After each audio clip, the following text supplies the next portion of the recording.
Hi everybody, thank you for tuning into another video on TK's Tech Corner. Today we're going to be doing something a little bit different. We're going to be doing a bit of DIYing. So I've got these Hall effect joysticks from HandheldDIY. These are for the Nintendo Switch, and as you can see they support pretty much all the current models. So Joy-Cons for Switch and the Switch OLED are the same anyway, but they also support the Switch Lite. So you can buy these for any one of your current generation Switch products. We'll open them up, we'll have a look at them quickly, and then we'll get installing them. I've got a couple of victims here, victims being my very first Joy-Cons that I got with the Nintendo Switch on release day. So these are, yes, what, 6-7 years old now, I think. And I'll be honest, I've not had any drift issues with these whatsoever, which is surprising.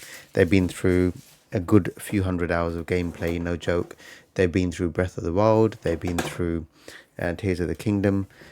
For whatever reason, I've just decided to use the same Joy-Cons throughout, even though I've got multiple Joy-Cons. So it's either these or the Pro controllers that I've typically been using. But in any case, we've got the ones here from HandheldDIY, so we're going to install them and just see how they function. Now, there's some instructions here which you may or may not use. There's some QR codes that you can scan for some additional, I guess, steps on how to calibrate maybe the joysticks. So I'll keep this aside just in case we need it. It's more of the same on the other side. Inside the box we have got the two Hall effect sticks there that we can see, and it looks like we've also got a nice little toolkit as well. So in case you are unaware, if you're buying this and you start shopping for the correct screwdrivers, etc. for the Joy-Cons, it's probably worth noting that that is not necessary, because now we know that they come in the case, which is nice, in the box with the actual joysticks. So there's no worry about making sure you buy the right screwdriver on Amazon or eBay or your favorite online shop. You get the tweezers, which you'll probably need for some ribbon cables.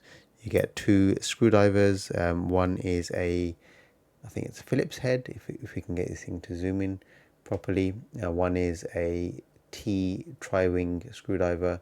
So these are the tools that you need for the modification. We've got a little tool to pry open the joysticks, the actual Joy-Cons, once we've opened them up. So without wasting too much time, I'm going to make sure I've got the tri-wing. That is the tri-wing here. Yep, this is a Phillips. So first things is the Joy-Cons are closed using tri-wing screwdriver. So they're screwed tight using tri-wing. So the tri-wing is to actually open up the Joy-Con. So I'm going to try and get this in place and open this now, if I can. It's worth just noting at this point that the 4 screws that have come off, and this is the left Joy-Con so far, all the screws are of exact size, so there's no need to actually worry about differentiating between them. You can see the battery is flicking away there. Right, now I could be using the pry tool, but my nail is doing the job. Now, one thing, when you open these, I believe there is a ribbon cable attaching something. Yes, there is, as expected, because you've got the rail there. I noticed the rail was coming away with the back, which led me to think that there would be a ribbon cable, which there is. So we're going to be careful with that. I'm not going to try and remove that for now. The battery here is probably going to have to come off because the Joy-Con is under there, and it looks like, because it's not dropping out straight away, that this is, there we go, right, it's come off quite easily. There is some adhesive there, but not too strong, so didn't have to apply too much pressure on that. Now there is a little connector that you can see right there for the battery, so I could probably remove that if I wanted to, but I might just try and leave it in place and see how we go. I don't think it's really going to get in my way whilst installing this, because I think it's a pretty straightforward install. So I'm just going to get on with these now.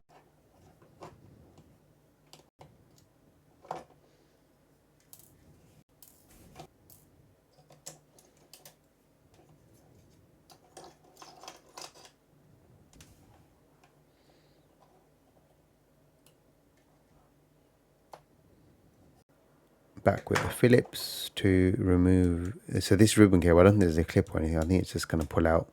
But I'm going to unscrew the last two screws for that are holding in the joystick first.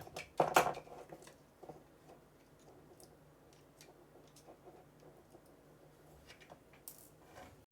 think it's just going to fall out now. Should be pretty straightforward now to get this out. So there's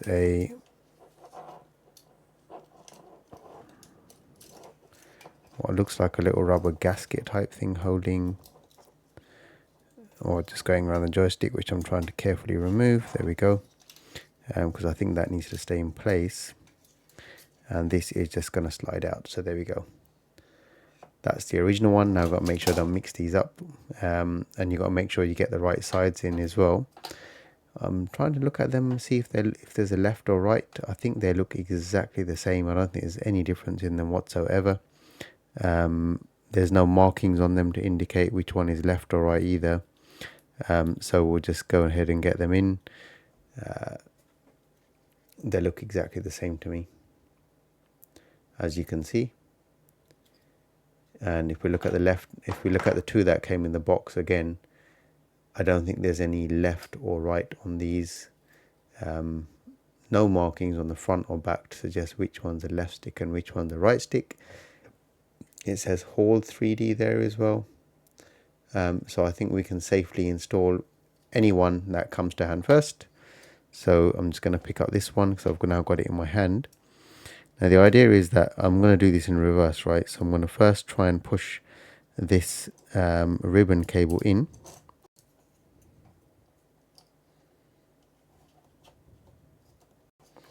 That's in. And then I should be able to just pop this back into place and screw it in. So that is now in place.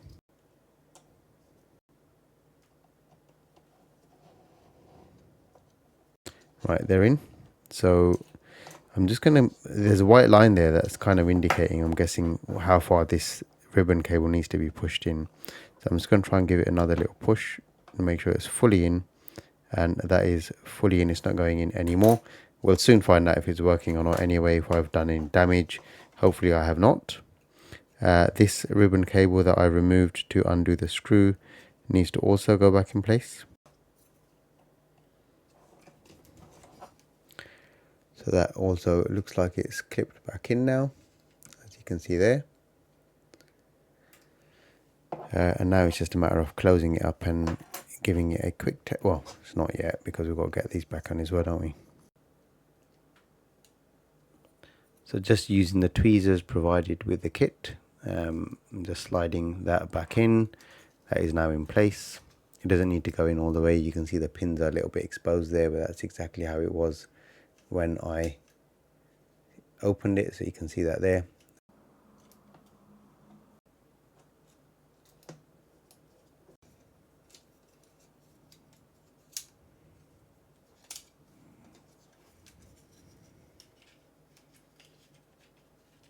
Just get the screws back on this one.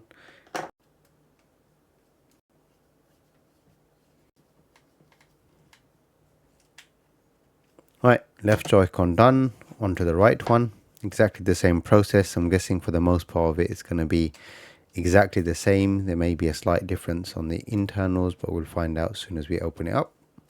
The difference in this one is there's an IR sensor at the bottom, so it's probably going to have a slightly different layout. Again, being very careful when opening because of the ribbon cable inside.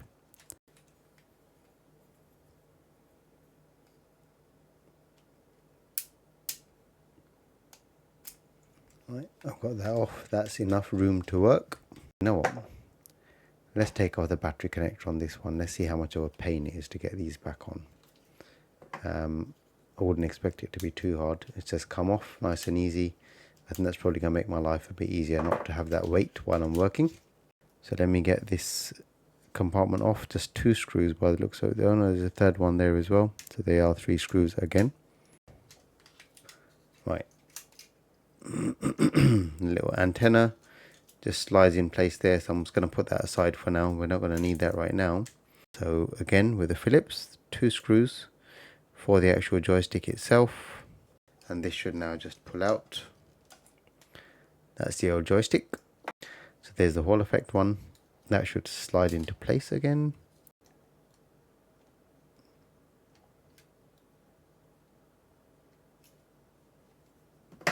Hold it in place and get the screws in.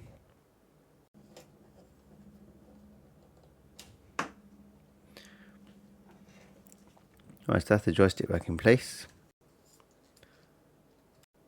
Screws for the battery cage back on.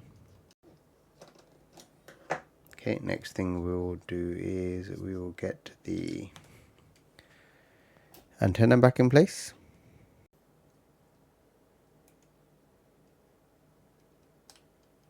Right, battery's pushed in there, as you can see. So the battery's in, antenna's back in, none of the other ribbon cables were removed. This one connector for whatever this thing is here, IR sensor, or yeah, I think it's the vibration motor actually, not the IR sensor. Needs to be pushed back in somehow, delicately. Very, very thin wires on this. I'm trying to be a bit careful. Maybe I should line it up with the tweezers, but let's just see if I can get it with my thumb first. Yeah, that's in. Okay, good. So that's in place now.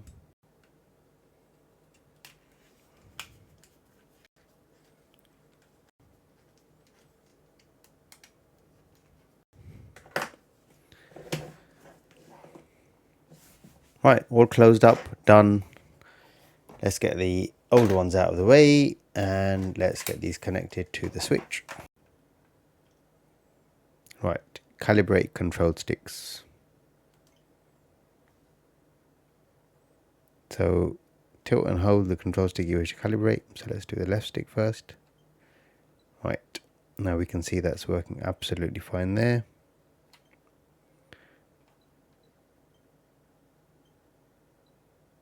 They feel super smooth. They've got a really, really nice resistance to them as well. Again, I never had any drift issues with my original sticks, and as I said, they've had hundreds of hours of use, but always welcome a Hall effect stick when there's one possible. So that looks absolutely fine. And then let's do calibrate. It says only recalibrate if there's something wrong, so we might as well calibrate anyway. Push the control stick towards the triangle and release it. Okay.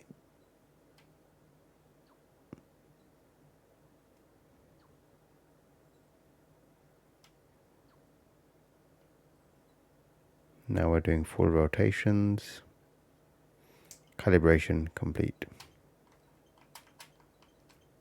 Right, okay, now we can do the other one.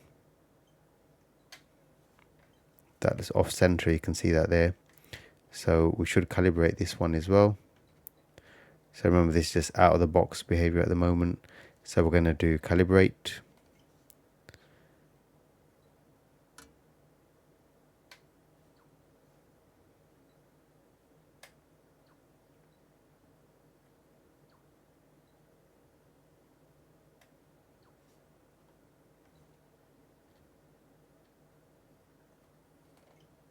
And now you can see that's perfectly in the center. So calibration is always important, because if I hadn't done that, I would have been noticing issues. So now we can probably just go into a game, make sure everything's working absolutely fine. My bumpers are working as expected as well. I think there might also be a button test somewhere if I can find it quickly.